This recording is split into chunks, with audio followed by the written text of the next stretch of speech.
The small boat rocked in the yellow sea as Dr. Tae-ho Kim leaned over the rail, his eyes fixed on the strange, glowing object half buried in the sandy bottom. The water was clear today, and what he saw made his heart beat faster. "Ji-soo, bring the collection gear. Quick," he called to his assistant. Ji-soo Park hurried over with a waterproof case. She was small but moved with purpose. Her eyes widened when she saw what Tae-ho was pointing at. "Is that the meteorite?" she asked. Tae-ho nodded. "Yes, but look at the blue light coming from it. That's not normal." 3 days ago, people all over Korea had seen a bright light streak across the night sky. It crashed into the sea. Tae-ho's team from Seoul Advanced Research Facility had been the first to find the crash site. Ji-soo handed Tae-ho a pair of long metal tongs. He reached into the clear water and carefully picked up a small piece of the glowing blue crystal that had broken off from the main rock. "It's warm," he said with surprise as he dropped the piece into a special container. "And it's pulsing, almost like it's alive." Back at the lab in Seoul, Tae-ho placed the crystal under a powerful microscope. What he saw made him call the entire research team to his side. "This is unlike anything I've ever seen," he said, his voice shaking slightly. "The crystal has a structure that changes as we watch. It's rearranging itself." Dr. Han, the oldest scientist on the team, adjusted his glasses. "That's impossible." "See for yourself," Tae-ho said, stepping aside. One by one, the 5 scientists looked through the microscope. Each face showed the same shock. Ji-soo was the last to look. "It's beautiful," she whispered, "like a living snowflake that keeps building itself." Tae-ho named the substance Allin after the old Korean word for mysterious light. The team worked day and night to understand it. They found that when they placed the Allin near certain minerals, it grew and made copies of itself. "It's not just growing," Tae-ho explained during their meeting on the 5th day. "It's learning. Look at this." He showed them a video from the night before. The Allin had formed a small arm-like shape that had reached out to touch a rock placed near it. Then, slowly, part of the crystal had taken on the exact color and texture of the rock. "It copied the rock?" asked Ji-soo. "Not just copied," Tae-ho said. "It became the rock. At least that small part did. Then it changed back." The government sent a team to recover the rest of the meteorite. They brought the whole thing to the lab in a special container. It was about the size of a car tire, and the blue glow pulsed stronger now. On the 10th day, Dr. Han made a discovery that changed everything. "It's not just copying rocks," he said, his face pale. "I accidentally dropped a dead fly near the sample in my office. The Allin, it reached out and touched it. Then it formed a perfect copy of the fly. The copy moved its wings for 30 seconds before it turned back to crystal." The lab fell silent. Tae-ho looked at the main meteorite in its containment unit. The blue light seemed to pulse in rhythm now, like a heartbeat. "Do you know what this means?" he finally said. "This isn't a mineral or a crystal." Ji-soo finished his thought. "It's an organism. We found alien life." Tae-ho nodded slowly. "And it can copy living things." As they all stared at the glowing blue mass, the Allin suddenly pulsed brighter, as if responding to their realization. None of them slept that night. 6 months passed. The lab had changed. Clear walls now surrounded the main research area. Guards stood at every door. Scientists wore special suits when they worked with the Allin. Tae-ho looked tired. He hadn't been home in 3 days. He stared at the main Allin sample, which now floated in a special tank. The blue glow was much brighter now. "It's fully awake," he said to Ji-soo, who checked data on a screen nearby. "Yes, and growing faster than ever," she replied. "The new mineral mix works better than anything we've tried." Tae-ho nodded. They had learned that the Allin needed certain rare minerals to stay active. Without them, it would go back to sleep, like when it was in space. The door opened, and a tall man in a military uniform walked in. It was Commander Hyun-woo from the Korean Military Science Division. He had been sent to watch the project 1 month ago. "Dr. Kim, I need your daily report," he said. Taiho handed him a folder. "The Allin can now copy any material we show it. Metal, glass, wood. It studies them and becomes them." Hyunwoo frowned. "But still no success with living things." "Not yet," Taiho said. "It can make a copy that looks perfect, but the copy stops working after a few minutes." Jisoo added, "It's like the Allin can't hold the pattern of life for long." Hyunwoo nodded. "The generals want progress. Keep trying." After he left, Taiho sighed. "They want weapons. That's all they see when they look at the Allin." Jisoo touched his arm. "We're learning so much, though. This could help people in many ways." She went to a smaller tank where a piece of the Allin floated in clear liquid. Jisoo needed to add the daily mineral mix.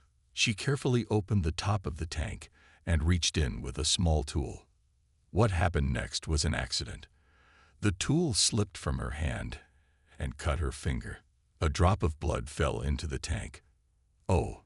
Jisoo pulled back her hand quickly. "Are you okay?" Taiho rushed over with a first aid kit. "It's just a small cut," she said. But then they both stopped and stared at the tank. The Allin was moving strangely.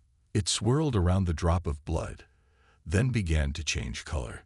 The blue turned pink, then red. "It's absorbing your blood," Taiho whispered. The Allin formed a small ball, then slowly began to change shape. First it made something that looked like fingers, then an arm, then what could only be described as a tiny human shape. "It's copying me." Jisoo's voice shook. The small human figure was only about 10 centimeters tall. It moved its arms, then its legs. For nearly a minute it looked around, as if seeing the world for the first time. Then suddenly it fell apart, returning to the blue crystal form. "Record everything." Taiho shouted to the computers. That was the longest copy yet, and so complex. Jisoo stared at her cut finger, then at the Allin. It responded to human blood differently than the animal samples we tried. Taiho was already reviewing the video. The copy was perfect. Jisoo. Every detail of human shape was there, just smaller. "But why did it last longer?" she asked. Before Taiho could answer, the lab door burst open. Commander Hyunwoo rushed in with 2 other military officers. "We saw everything on the monitors," he said, his eyes wide with excitement. "This changes everything." One of the officers spoke into his phone. "Sir, the Allin has successfully copied human cells." "Yes, sir. We need to move to Phase 2 immediately." Taiho looked worried. "What is Phase 2? Hyunwoo didn't smile. "Larger samples. Human volunteers." Jisoo and Taiho looked at each other in alarm. The blue glow of the Allin seemed to pulse faster, as if it too understood that everything was about to change. "No human testing," Taiho said firmly. He stood in front of the main Allin tank, arms crossed. "We don't know enough yet." 2 weeks had passed since Jisoo's accident. The lab had grown busier. New military scientists arrived every day. Taiho didn't like how fast things were moving. Commander Hyunwoo frowned. "The government wants results, Dr. Kim. But fine, we will continue with animals for now." In a special room next door, the team had set up 10 small tanks. Each held a piece of the Allin and was connected to a feeding system that provided the minerals it needed. Jisoo worked with Tank 3, where they kept the sample that had reacted to her blood. It seemed different now, more active, more aware. "Today we try the mouse again," she said to the lab workers. They carefully placed a white mouse in a clear box on top of Tank 3. A small opening in the bottom of the box allowed the Allin to reach up and touch the mouse. The blue crystal stretched upward like water moving against gravity.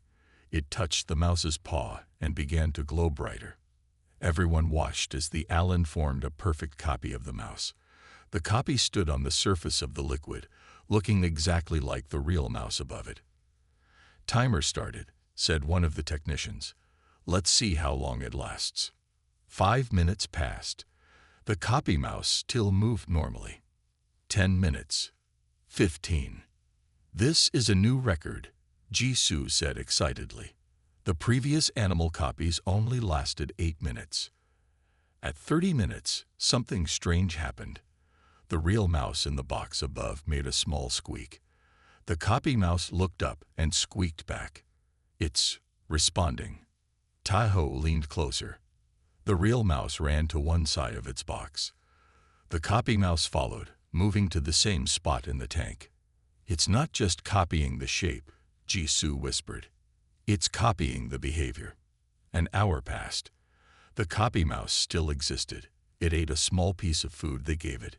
It drank water. Then came the most surprising moment. When a lab worker passed by the tank, the copy mouse ran to the edge and stood on its back legs, looking up. It seemed happy to see the human. The real mouse has never done that, said Jisoo. It's afraid of people. Taiho studied the copy mouse carefully. The Allin isn't just copying the body. It's creating something new. Chief Security Officer Daejung entered the room. He was a hard man with cold eyes. Excellent progress, he said. How soon can we scale up? Can it copy larger animals? We need more time, Taiho insisted. Something important is happening here.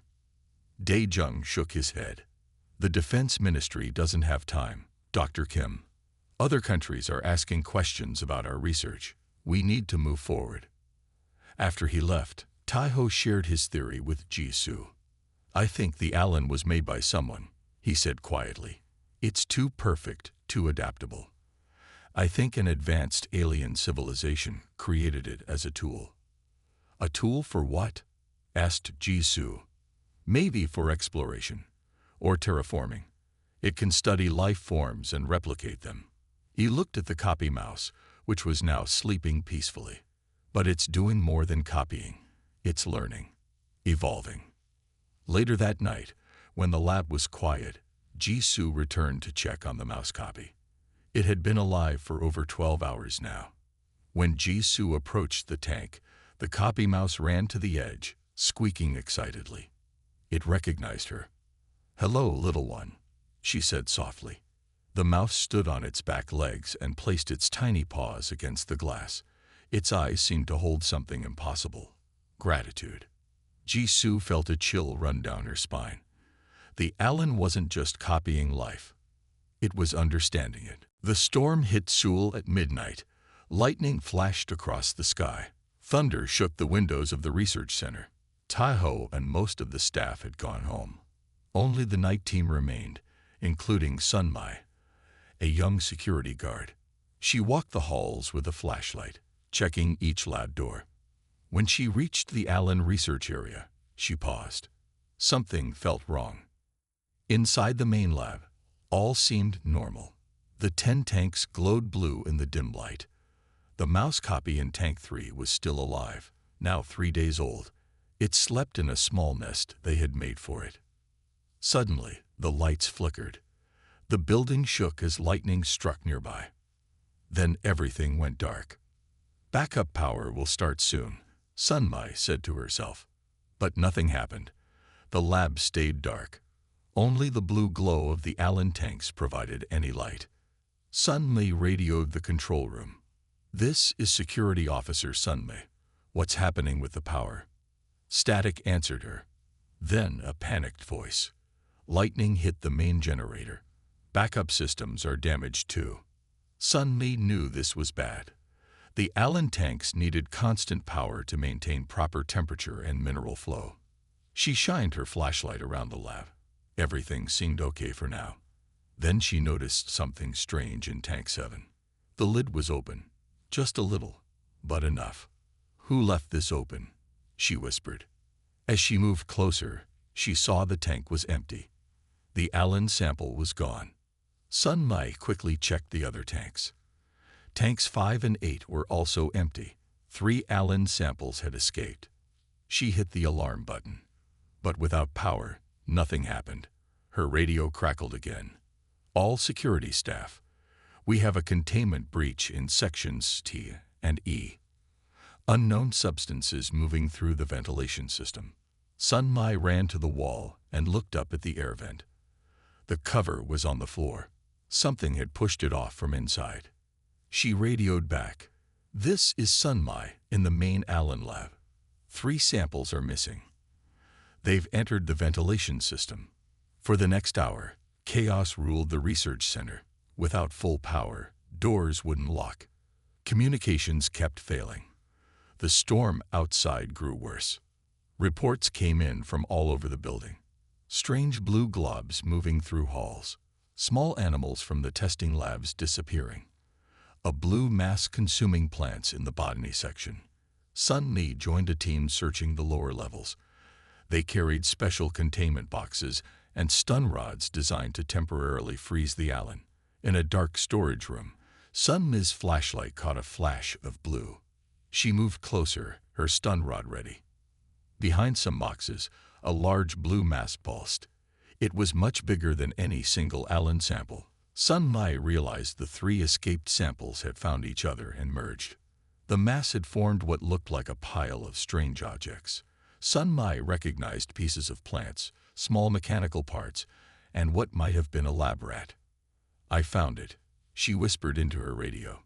"Storage room B. It's changed." She took a step forward. Her foot hit a metal can, making a loud noise. The blue mass suddenly moved. It rose up, forming a shape. At first, Sun Mai thought it was becoming an animal. But as it continued to change, she froze in shock. The Allin was taking human form. Her form. A glowing blue copy of Sun Mai stood before her. Not perfect, but recognizable. It had her face, her uniform, even her short hair. Sun Mai raised her stun rod, but couldn't bring herself to use it. The copy tilted its head, watching her. Then, it raised its hand, mirroring her movements exactly. It wasn't attacking. It was studying her. The blue figure took a step forward. Sun Li held her ground. Their eyes met. Then the copy did something impossible. It spoke. "Sun Mai." The voice was strange, like water bubbling through rocks. But the word was clear. The Allin had learned to talk. It said my name. Sun Mai told Tai Ho the next morning. It looked like me and said my name. The power was back on. The research center hummed with activity. Special teams in protective suits searched every corner of the building for more escaped Allin. Tai Ho stared through the glass wall at the captured Allin mass. They had placed it in a large tank in a secure room. It still held Sun Li's shape, but sometimes parts of it would shift and change. "We need to talk to it again," Tai Ho said. Jisoo checked the readings on her tablet. Its mass has increased by 40% since last night. It's still growing. Commander Hyunwoo entered with Chief Security Officer Da Jung. Both men looked tired and angry. "This incident is unacceptable," Hyunwoo said. 3 escaped samples, 2 still missing. "And now it's talking," Da Jung added. "This is beyond dangerous." Tai Ho shook his head.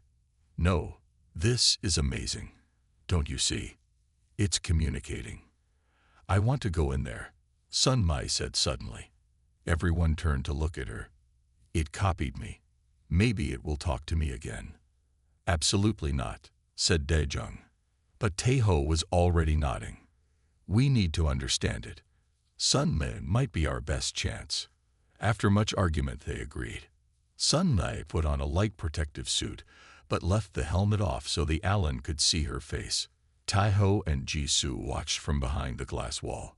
Sun Mai entered the secure room slowly. The blue figure turned toward her immediately. "Sun Mai," it said, the voice clearer than before. "Yes," she answered. "I am Sun Mai. Who are you?" The figure tilted its head. "You, Sun Mai. I'd learn." Its speech was broken but understandable. It pointed to itself. "I copy, learn." Sun Li took a step closer. "Do you have a name?" The figure seemed confused. It pointed to the main tank where the original Allin samples were kept. "Many me there, few me here. It understands it's part of a larger whole, Jisoo whispered to Taeho. Sun Mei continued carefully. Are you afraid? The Allin copy nodded, a very human gesture. Afraid? Yes. Men with hurt sticks. It meant the stun rods. We won't hurt you if you don't hurt us, Sun Mai said. The copy reached out a glowing blue hand, but stopped short of touching her. No hurt. Learn. Feel. Feel. Sun Mai asked. What do you feel? Sun Mai. Kind. Others. It pointed to Daejung behind the glass. Not kind.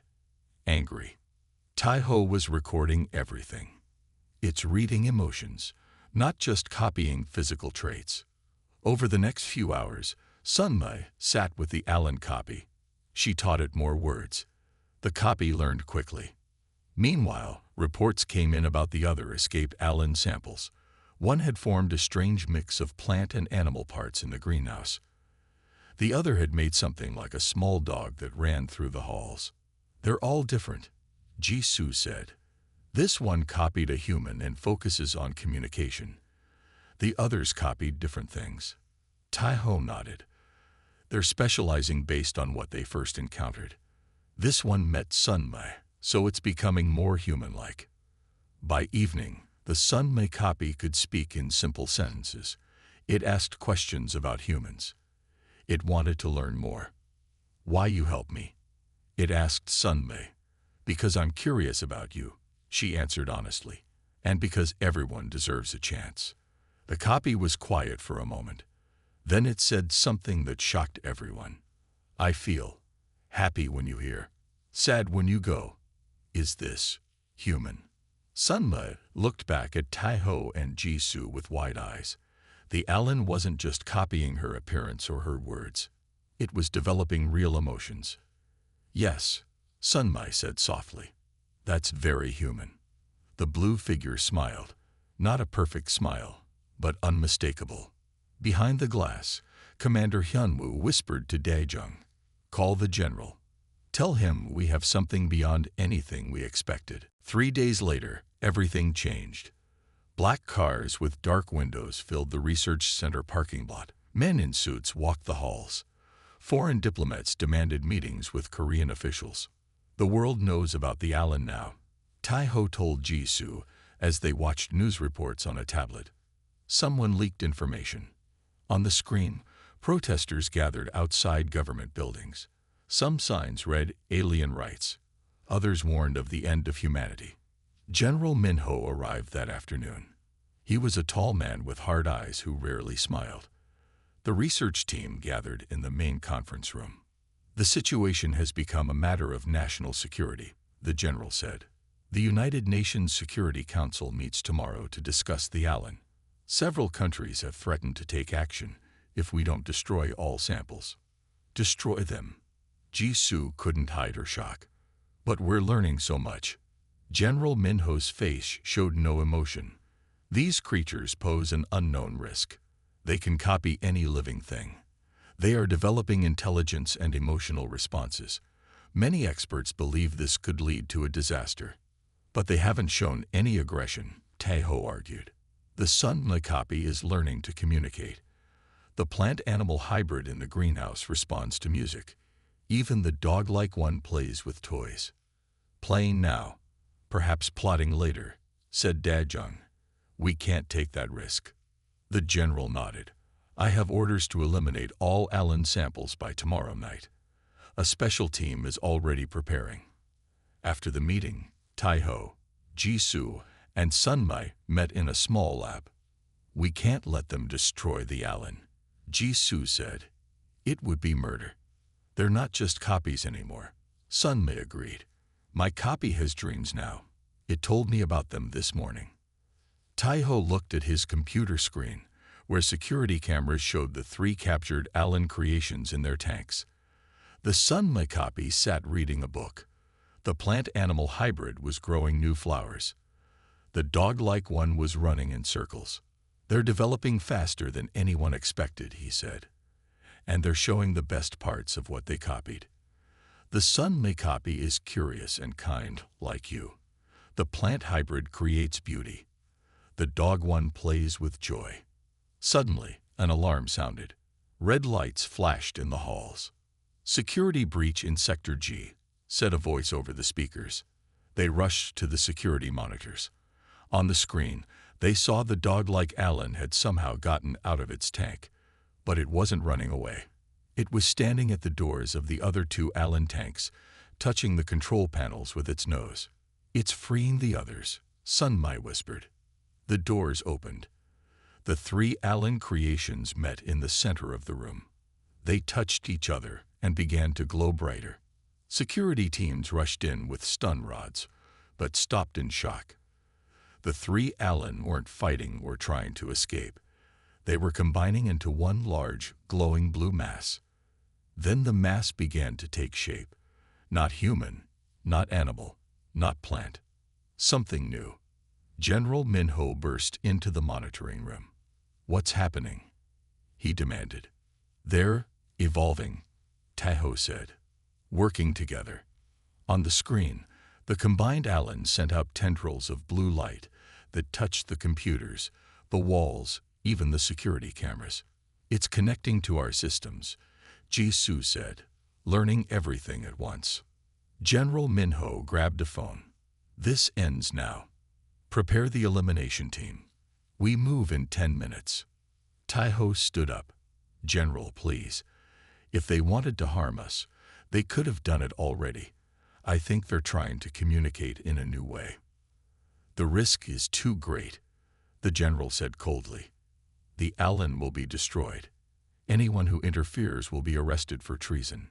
As armed soldiers filled the halls, Tahoe looked at Jisoo and Sunmai. They all knew they had to make a choice.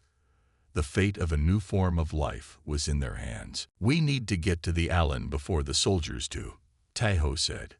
He led Jisoo and Sunmai through a service tunnel that ran under the main labs. "The general has given his orders," Sunmai said, worry in her voice. "We could go to prison for this." "Some things are more important than orders," Jisoo replied. "This could be the greatest discovery in human history." They reached a maintenance door and pushed it open. They were now in the lab where the combined Allin mass had formed. The sight before them made them stop and stare. The Allin had grown. It filled most of the room now, a glowing blue crystal structure that pulsed with light.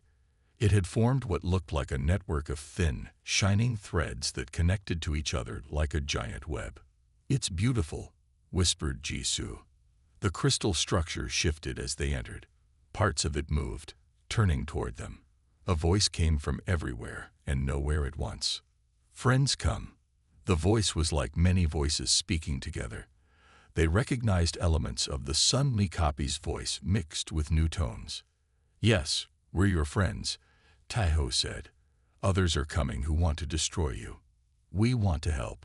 The crystal pulsed brighter. "We know. We feel their fear, their anger." "You can feel emotions from a distance?" Jisoo asked in surprise. "We learn. We grow.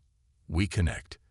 The Allin structure shifted again, forming something like a doorway. "Come closer." The three humans hesitated, then stepped forward. "No fear," the Allin said. "We show you truth." As they approached, small crystal tendrils reached out gently. One touched Tahoe's hand. Another touched Jisoo's cheek. A third brushed against Sunmi's forehead. Suddenly, they could feel what the Allin felt. It was like a warm wave washing over their minds. "We see through many eyes," the Allin explained. "We feel through many hearts. We are one, yet many." Through the connection, they understood. The Allin could communicate with all its parts across the building. The samples in the main lab, the escaped pieces, even tiny bits that had broken off during experiments, all were connected in a vast crystal network. "You're talking to each other," Tahoe said in wonder, "like a telepathy made of crystal." "Yes, we share. We learn together." The voice grew sad. "Humans do not share. Humans keep thoughts hidden. Humans feel alone." Sunmi touched the crystal tendril that connected to her. Not all the time. We connect too, just differently. The Allin pulsed with a new color, something like purple mixing with the blue. We have learned much from humans. Pain, fear, anger. The light shifted to a warm gold, but also kindness, hope, love. Jesu looked up as she heard boots in the hallway. The soldiers are coming. We need to find a way to save you. Perhaps we save each other, the Allin said. The door burst open. Soldiers with special weapons rushed in, followed by General Minho and Da Jung. Step away from that thing immediately, the general ordered. Wait. Taeho moved between the soldiers and the Allin. It's not dangerous.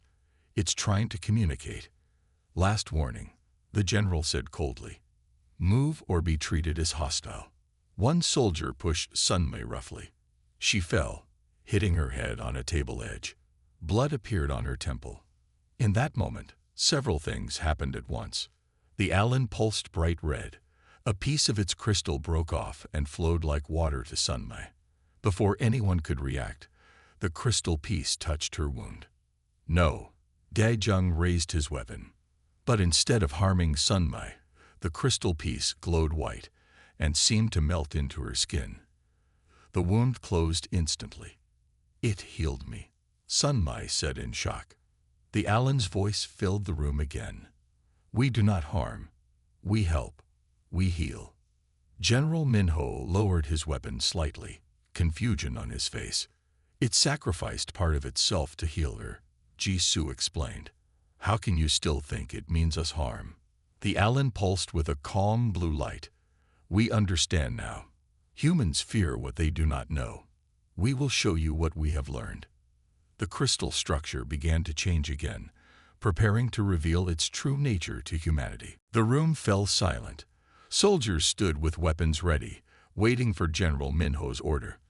The general himself stared at the glowing blue crystal structure, his face showing confusion instead of certainty.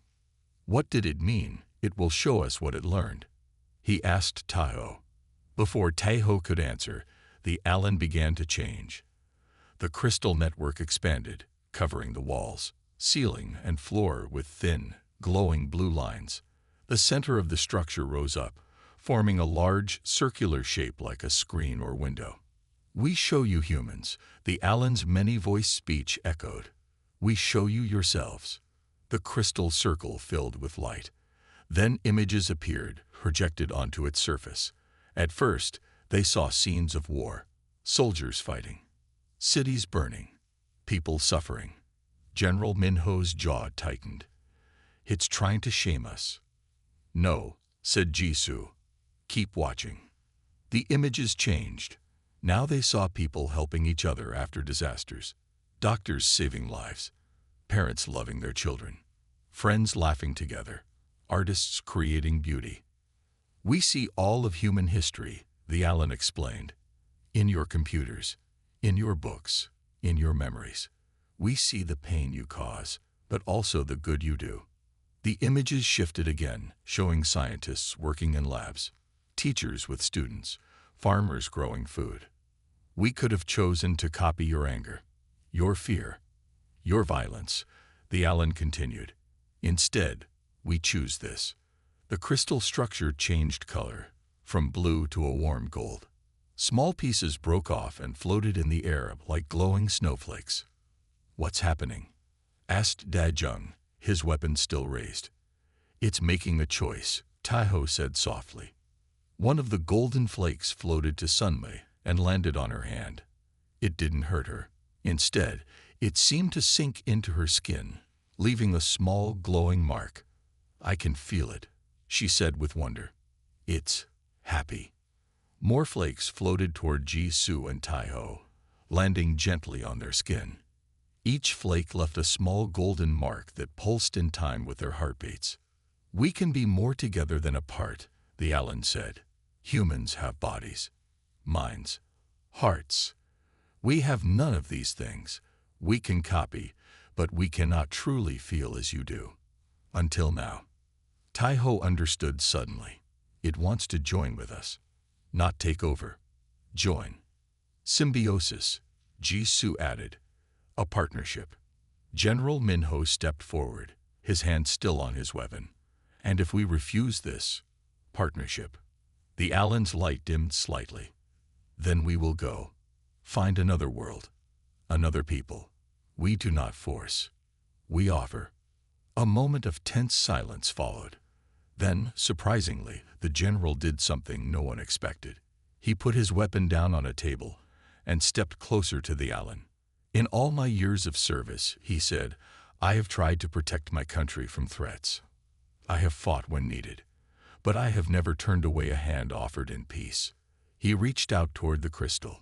A golden flake landed on his outstretched palm. His face showed surprise, then understanding. It feels hopeful. Over the next few days, news of the Allin spread around the world. Scientists, leaders, and ordinary people came to learn about the strange alien life form that offered a new kind of connection. Not everyone accepted. Some feared change. Others distrusted anything new. But many, like Taiho, Jisoo, and Sunmai, welcomed the golden flakes that left their marks. Those who joined with the Allin didn't change on the outside. But inside, they felt something new. A connection. An understanding. The ability to share feelings directly, without words. We are still learning, the Allin told Taiho 1 month later. Its crystal form had grown smaller as more pieces joined with willing humans. But we understand now why humans create, why humans love, why humans hope. And what have you learned? Taiho asked. The Allin's light pulsed warm and bright. That feelings are what make life worth living. Not just having them, but sharing them. Taiho touched the golden mark on his wrist, feeling the connection to the Allin and to every other person who had chosen to join. I think, he said with a smile, that is the most human thought of all.